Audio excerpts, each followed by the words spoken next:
Agora há pouco você viu o início dessa reportagem que fala sobre o efeito estufa. Vamos agora então continuar com esses alunos que nos explicam muito bem como é que é formado esse efeito que tanto é falado no mundo. E nós vamos agora falar um pouquinho sobre ciclo do carbono, é isso mesmo que estou vendo? Qual é o seu nome? Valéria. A gente vai estar falando sobre o ciclo do carbono, do gás carbônico e do oxigênio. A árvore necessita do carbono para produzir oxigênio, que vai para as pessoas, para as plantas e animais, para nós podermos respirar. Ela vai estar explicando. Opa, seu nome?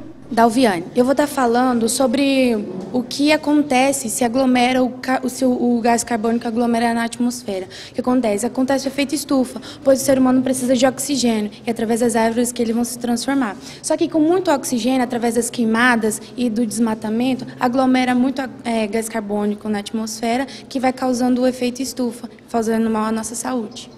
Olá, seu nome? Poliana. Vai falar pra gente sobre o quê? Sobre o Rio+20 e o efeito estufa. O Rio+20 ele é o nome da Conferência das Nações Unidas sobre o desenvolvimento sustentável, que ocorreram nos dias 13 ao 22 de junho de 2012, no Rio de Janeiro. Quem participou foram os líderes dos países que fazem parte da ONU, ou seja, os 193 países. No dia 19 de junho de 2012, eles se comprometeram de reduzir até 13 milhões, até 248 milhões de emissões do efeito estufa, até 2020. Em falar nessas questões assim, já reparou como é que as gerações mudam, Catatal? Eu tenho 1,85 m. Olha o tamanho dessa mulher, rapaz. É incrível. Catatal, a gente vai ficar para trás, meu filho. Quem vai falar mais comigo? Seu nome? Cleo. Então, eu vou falar sobre essa reunião, né? E sobre o que ela tem a ver com o efeito estufa. Os líderes que participaram dessa reunião decidiram que a melhor forma de diminuir o efeito estufa é conscientizando as pessoas em fazer o uso das fontes de energias renováveis e também dos combustíveis renováveis. Opa, seu nome? Ernesto. Eu vou estar falando um pouquinho mais sobre as energias renováveis, que são a solar e a eólica. E alguns combustíveis, como se diz, renovável, é o biodiesel e o álcool. Chegamos na parte dos meninos agora da sala, né? Vamos falar pra gente? Sobre aquecimento global e suas consequências. Bom, como já sabemos, o aquecimento global ele é causado pelo efeito estufa, que é um aquecimento no globo terrestre. Com esse aquecimento e elevação de temperatura, traz vários problemas, vários prejuízos para a vida do planeta, né?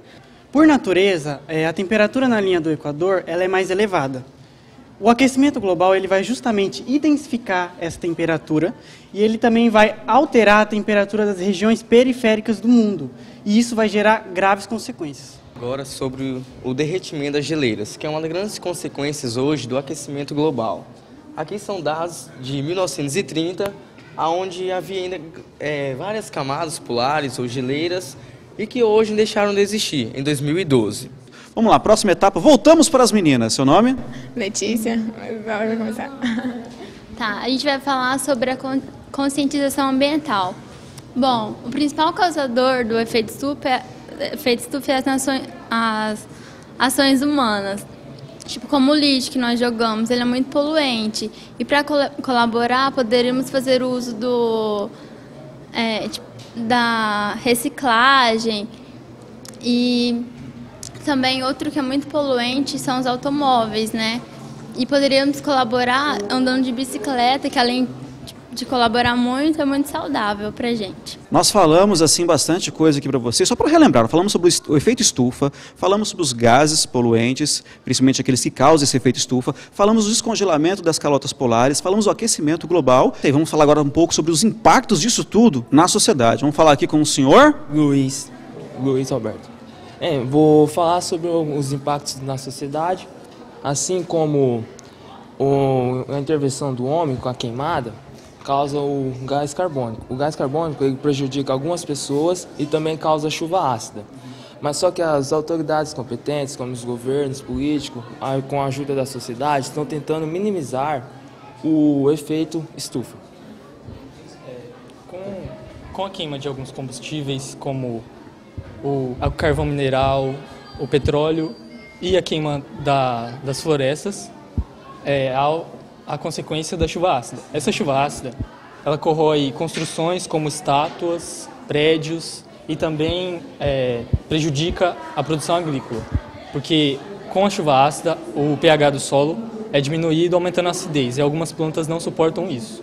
Além do solo, também há a produção a perda do pH do oceano. Com isso, os peixes não suportam e acabam morrendo. Assim, a produção de pescados vai acabando diminuindo. E é isso aí. E tudo isso para mostrar realmente a importância de se conscientizar a população referente ao efeito estufa, para cuidar do quê? Do nosso planeta. Catatal, voltamos com você aí no estúdio.